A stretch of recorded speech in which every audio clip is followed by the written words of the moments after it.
Part 7 के starting में मिन्हू को पता चलता है कि अपने ऐप पे जिस इंसान के साथ मिलके वो काम कर रहा होता है, वो लड़के ने उसके साथ फ्रॉड करके और उसके 5 मिलियन वॉन लेके भाग गया, जिसकी रिपोर्ट लिखाने के लिए वो स्टेशन जाता है। लेकिन पुलिस ऑफिसर बोलते हैं कि अगर तुम्हारे पास कोई प्रूफ नहीं कि तुमने उसे पैसे दिए हैं, इसलिए हम उसे नहीं पकड़ सकते। जिसे सुन के मिन्हू बहुत ज़्यादा उदास हो जाता है, क्योंकि उसकी मेहनत के पैसे होते हैं जिससे वो अपनी बहन की शादी के लिए इकट्ठा कर रहा होता है।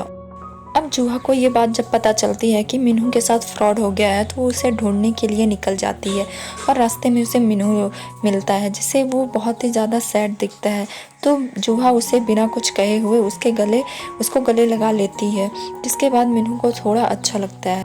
दूसरे साइड पार्क की लड़ाई उस लड़के से होने लगती है जिसने रोसा और पार्क की फ़ोटो ग्रुप में डाली हुई होती है, और फिर पार्क उसे ये फ़ोटो ग्रुप से निकालने के लिए कहता है, लेकिन वो लड़का नहीं मानता है। और फिर इसके बाद पार्क और उस लड़के के बीच में फ़ाइट होने लगती है, और वहाँ पे जिमिन आती है और वो सोचती है कि ये रोसा के लिए फ़ाइट कर रहा है। मिन्हू उसे समझाने की कोशिश करता है, पर वो समझती नहीं है। दूसरे साइड जूहा मिन्हू को रेस्टोरेंट ले जाती है और ये दोनों मिलके वहाँ ड्रिंक करते हैं, जिससे मिन्हू को थोड़ा अच्छा फील हो। और बातों में मिन्हू जूहा से कह देता है कि वो उसे पसंद करता है, लेकिन जूहा उसे सीरियस नहीं लेती। कहती है, हाँ मुझे पता है, क्योंकि मैं ही एकलौती तुम्हारी दोस्त हूँ, तुम मुझे पसंद नहीं करोगे तो कौन करेगा। और ये जब अपने घर जा रहे होते हैं तभी जूहा को मॉनजून का कॉल आता है, तो मिन्हू बोलता है कि मत रिसीव करो, मुझे तुम्हारा उससे बात करना बिल्कुल पसंद नहीं। जिसे सुन के जूहा थोड़ा सा शॉक्ड होती है, लेकिन फिर बाद में ये मजाक करने लगते हैं और यहाँ से अपने रूम चले जाते हैं। दूसरे साइड जूहा मॉनजून को कॉल करके मिन्हू के साथ हुई चीज़ को बताती है, जिसे सुन के मॉनजून परेशान होता है। और फिर जूहा कहती है कि तुम उसे मनाओ कि वो यूनिवर्सिटी आना ना छोड़े और ऐप पे काम करना बंद ना करे। जहाँ पे मॉनजून जाके मिन्हू को समझाता है और कहता है कि तुम नए ऐप पे काम करो और इसके लिए पैसे मैं तुम्हें दूंगा। और फिर मिन्हू इस ऐप पे काम करने लगता है। दूसरे साइड चीयर लीडर के लिए कंपटीशन होने वाले होते हैं, क्योंकि इनके यूनिवर्सिटी में समर फेस्टिवल स्टार्ट हो गए थे, जिसके में हिस्सा लेने के लिए जिमिन अपना हाथ ऊपर करती है। दूसरे साइड वॉशरूम में दो लड़कियां रोसा और जिमिन के बारे में बात करती रहती हैं कि क्या सच में इन दोनों का फ्रेंडशिप टूट गया है, क्योंकि रोसा पार्क को डेट कर रही है, जिसकी बातें जिमिन सुन लेती है और सैड फील करती है। फिर इसके बाद वो लंच के लिए एक रेस्टोरेंट पे खाना खाने जाती है, और लंच पे जाने के बाद वो देखती है कि उस रेस्टोरेंट में बहुत ज़्यादा भीड़ है और उसे एक लड़के के साथ टेबल शेयर करनी पड़ती है, और वो वहाँ बैठ के एक स्पाइसी नूडल मंगाती है, जिसके लिए वो लड़का मना करता है। लेकिन तभी जिमिन कहती है कि नहीं, उसे स्पाइसी खाने की आदत है। और जब वो नूडल्स आते हैं तो वो देखने में ही बहुत ज़्यादा स्पाइसी लग रहे होते हैं, लेकिन इसके बाद भी जिमिन उसे खाती है।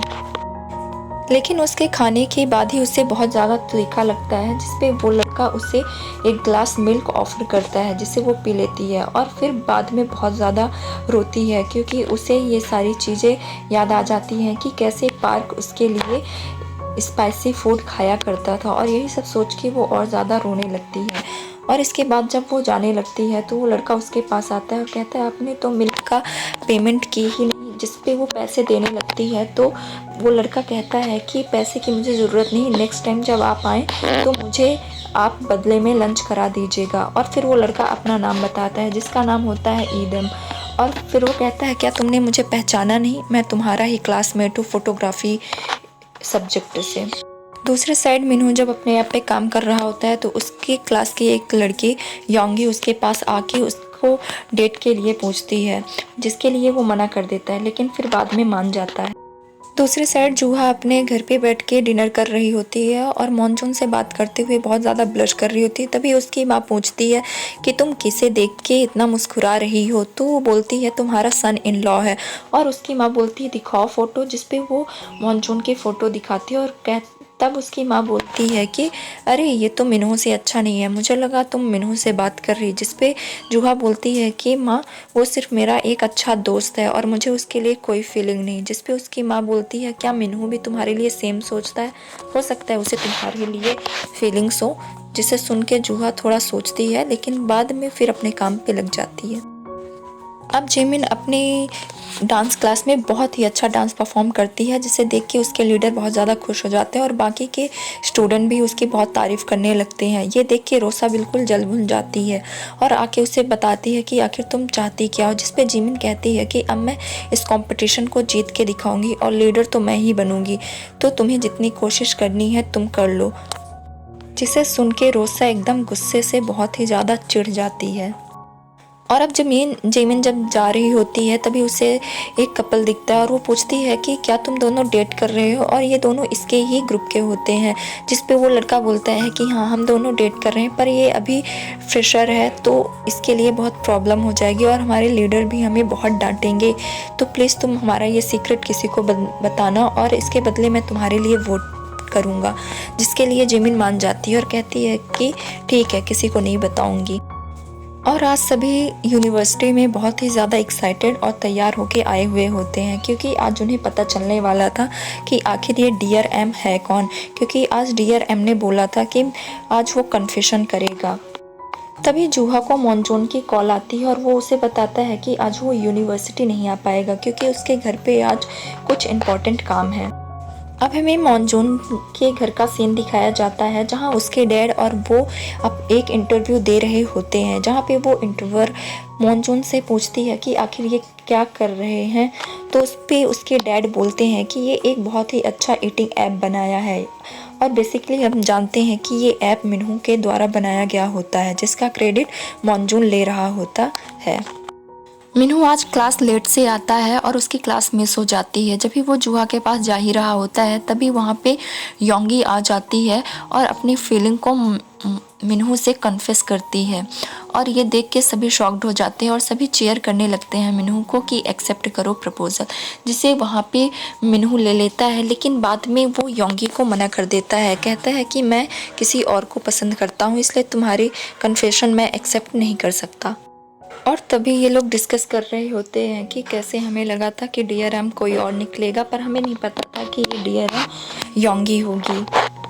दूसरी साइड रोसा अपने लीडर को कॉल करके उन कपल के बारे में बता देती है और कहती है कि मैंने ये सारी चीज़ें जिमिन से सुनी हैं। जबकि उस दिन जब ये बातें हो रही थी तो रोसा पीछे खड़ी ये सारी बातें सुन रही होती है और नाम जिमिन का लगा देती है। दूसरी साइड जिमिन को वही लड़का डीएम एक बार फिर से कैफ़े में मिलता है और वो उससे थोड़ी बातें करता है और उसे बताता है कि फर्स्ट डे उसकी पिक्चर उसी ने ली थी। जिसे सुन के जिमिन बोलती है कि ये तुम मेरे साथ फ्लर्ट कर रहे हो, तो जिस पे वो कहता है कि नहीं, मुझे डायरेक्ट बात करने की आदत है, और ये थोड़ी बहुत बात करने के बाद वो चला जाता है। दूसरे साइड समर फेस्टिवल में होने वाले स्पोर्ट्स अनाउंसर के लिए जूहा भी इंटरव्यू देने जाती है, जहाँ पे वो सिलेक्ट हो जाती है। अब इन सब के एग्ज़ाम स्टार्ट होने वाले होते हैं, जिसके लिए ये सब लोग लाइब्रेरी में बैठ के पढ़ रहे होते हैं। तभी वहाँ पे जिमिन बाहर आती है और वहाँ पे पार्क देखता है कि जिमिन ने उसकी कपल रिंग भी निकाल दी है। पार्क एक बार फिर से जिमिन को सब समझाने की कोशिश करता है, लेकिन जिमिन नहीं सुनती है और बोलती है कि मैंने बहुत मुश्किल से ये डिसीज़न लिया है, प्लीज़ तुम मेरे से बात मत करो, यही हमारे लिए अच्छा हो। अब दूसरे साइड जूहा मिन्हू से उस लड़की के बारे में पूछने आती है जिसे वो पसंद करता है, और ये पता करने के लिए उसे योंगी ने बोला होता है, और वो वही पूछने के लिए मिन्हू के पास आती है। लेकिन मिन्हू उसे कुछ नहीं बताता, कहता है कि तुम इतनी इंटरेस्टेड क्यों हो। पे जूहा बोलती है कि मैं इंटरेस्टेड नहीं हूँ, बल्कि योंगी इंटरेस्टेड है, उसी ने मुझे पूछने के लिए कहा था। जब सब पढ़ रहे होते हैं तभी ग्रुप में डियर एम का मैसेज आता है और वो बताता है कि आज जिसने कन्फेशन किया वो मैं नहीं हूँ। आज किसी कारण से मैं यूनिवर्सिटी नहीं आ पाया, लेकिन नेक्स्ट टाइम मैं इसे काम को ज़रूर करूँगा। ये सुनने के बाद ग्रुप के सभी लोगों का शक मिन्हू मॉन्जून पे जाता है, क्योंकि आज ही ये दोनों ने अपनी यूनिवर्सिटी मिस की थी। और तभी हमें उस न्यू लड़के यानी डीएम को दिखाया जाता है जो मोबाइल पे कुछ टाइप कर रहा, और इसी सस्पेंस के साथ ड्रामे का ये पार्ट एंड हो जाता है।